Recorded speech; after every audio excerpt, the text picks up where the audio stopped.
Today, in my Nintendo Fanboy Reviews Sega Genesis Games series, I am reviewing Castlevania Bloodlines, which released on March 17, 1994. This is one of few entries in the overall series that didn't release on a Nintendo system at the time. Being a non-Nintendo game, Konami was able to have development move forward without having to worry as much about censorship. Sega encouraged its game developers and partners to develop more mature-looking games, helping to paint Nintendo with a kid-friendly image even back in the early to mid-90s. Man, that's really stuck with them. I may have only heard of Castlevania Bloodlines in passing, insofar as seeing the name pop up in various content I'd watch on YouTube or even in Smash Brothers. I don't recall any of my friends mentioning they played this game at all either. I myself have played all the NES and SNES Castlevania games when they first had come out, but that's where my experience with the series had ended until much later. I mean, how sad is it that I played the masterpiece Castlevania Symphony of the Night on my PS3 when it released on their online shop like 10 years after it originally released in '97, and the fact that I never played the GBA games until the Castlevania Advance Collection released last year.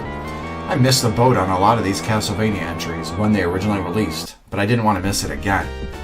I played Bloodlines here and there when it was one of the many titles released on the Castlevania Anniversary Collection. However, I really got stuck in when it released on the NSO expansion pack this year on the Sega Genesis Collection. I've been in a Genesis game kick because of this game reviewing series, and I think because of that it's given me a greater appreciation for this specific game in the overall Castlevania series. Bloodlines could be compared to three different games in the Castlevania series itself. Comparing it to Super Castlevania 4 on the SNES, Bloodlines has the lesser quality sound but brighter colors. Super Castlevania also has double the amount of levels, though I feel it is a little bit less difficult than Bloodlines. Another good comparison is Castlevania 3 on the NES. Both games have multiple characters.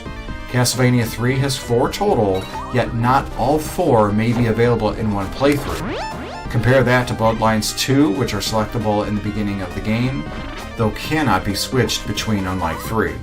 John Morris of Belmont ancestry controls more like Trevor Belmont of Castlevania 3 versus Simon in Super Castlevania. This can also be compared to how Richter controls in the SNES Castlevania Dracula X game, which is a ported version of the PC Engine CD-ROM's original title Rondo of Blood. While Dracula X doesn't have the multiple characters, the better version of Rondo of Blood does, if Richter finds Maria Renard. Moving back to Bloodlines specifically, the player can choose between John Morris and Eric Lacard. John plays like the standard Castlevania Belmont hero, somewhat stiff movement and jumping, with only being able to shoot the whip vampire killer forward or in a 45-degree angle if jumping. This latter ability allows him to swing on ceilings, though I didn't know this and was really stuck on stage 3 where this specific ability is required. Eric is often described as the game's easy mode. This is because Eric can swing his Alucard spear forward, diagonally, or straight up when on the ground. He also moves quicker and has a Super Mario Bros. 2 inspired super jump, done by holding down a short time to jump much higher, though only straight up. At times, the game splits paths depending on who you select and thus leverage their respective abilities. The A button attacks with whip or spear, B jumps, and C uses a special item the player picks up in various single flame candlesticks. Instead of using hearts though, like in previous games, players pick up jewels in double flame candlesticks to use holy water, the battle axe, or boomerang. The player can use a stronger version of the item if they hold up and C, which is a throwback to original NES Castlevania games when players do this and hit B and up to deploy these special items. This number of special items is actually fairly low compared to other console entries, though thankfully all 3 of these I've found pretty useful. I was surprised that Dagger, which has been in the series since the first entry, wasn't in Bloodlines. In most entries it was the least useful due to being fairly weak, so honestly I'm not sad to see it omitted. Difficulty-wise, I'd say Bloodlines is the lesser of the difficult games regarding enemies and bosses when compared to its contemporaries in the series. Each stage has a number of mini-bosses, roughly about halfway through, ending with a more major boss battle like any standard Castlevania.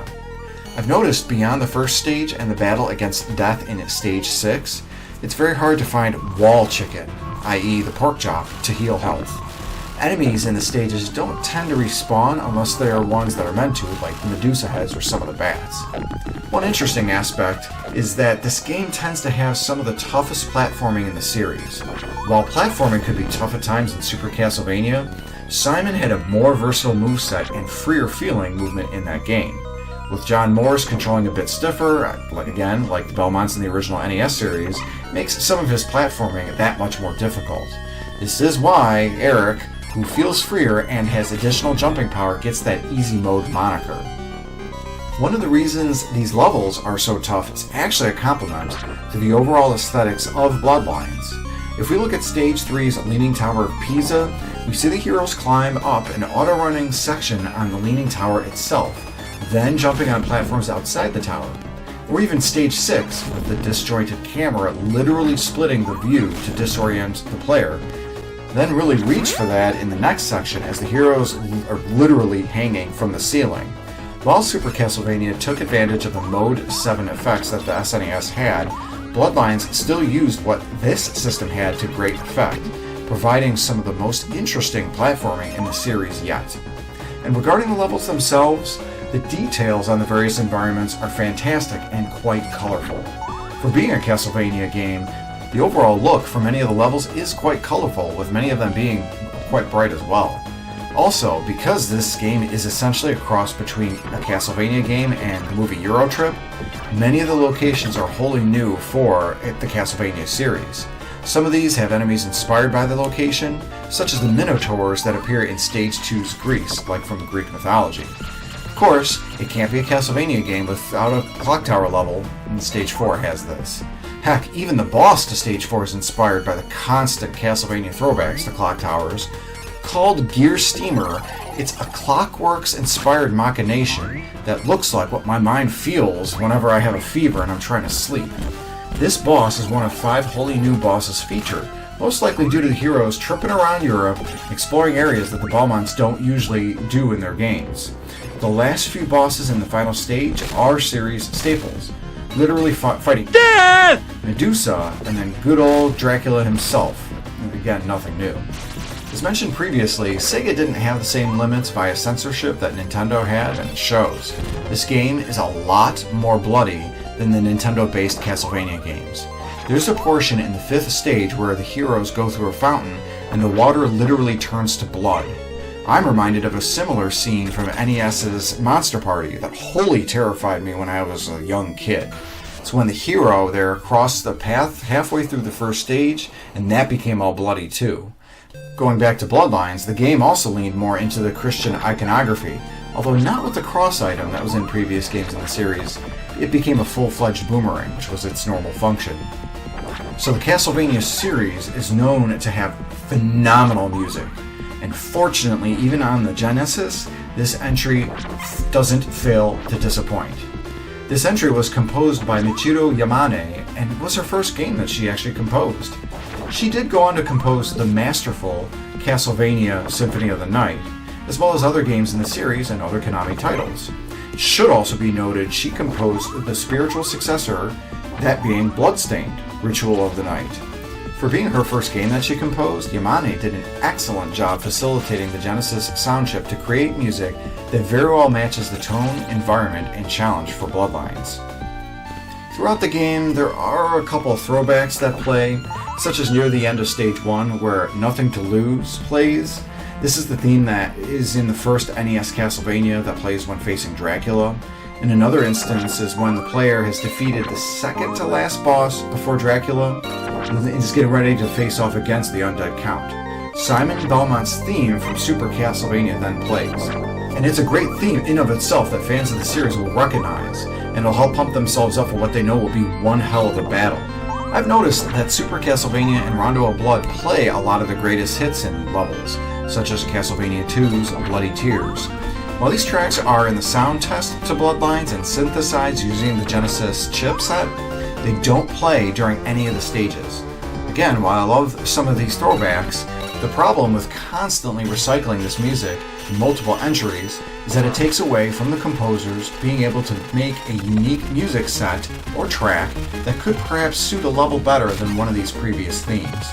Because of this, I'm thankful for Bloodlines' nearly wholly original soundtrack. The sound effects are pretty good. John's vampire killer whip hits well, as does Eric's Alucard spear, deploying satisfying sounds when dispatching enemies. When both heroes take hits as well, it allows the player to feel the effect of receiving said hits.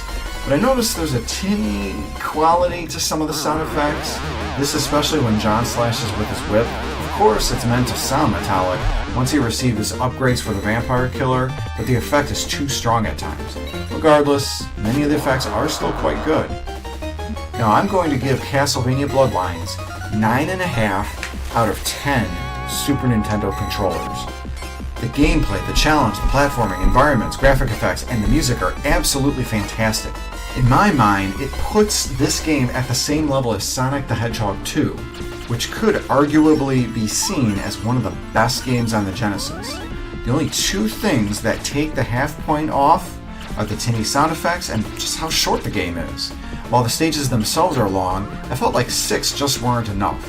I would have loved for John and Eric's Euro trip to have taken them to other places. Maybe Amsterdam, Barcelona, Geneva. Get at least 2 more stages in there to extend the fun. Either way, if you're looking for an excellent Castlevania or Sega Genesis game, I recommend Castlevania Bloodlines. It is playable via the NSO expansion pack in the Sega Genesis collection on the Switch. Also on the Castlevania Anniversary Collection on all current gen consoles and PC, as well as on the Sega Genesis Mini 1. Now, what is your favorite Castlevania game if you've played them? And if you haven't, has what you've seen here in the video caught your eye at all? Let me know in the comments section below. Please like, subscribe, and ring that bell for notifications. Thanks for watching, and have a good day.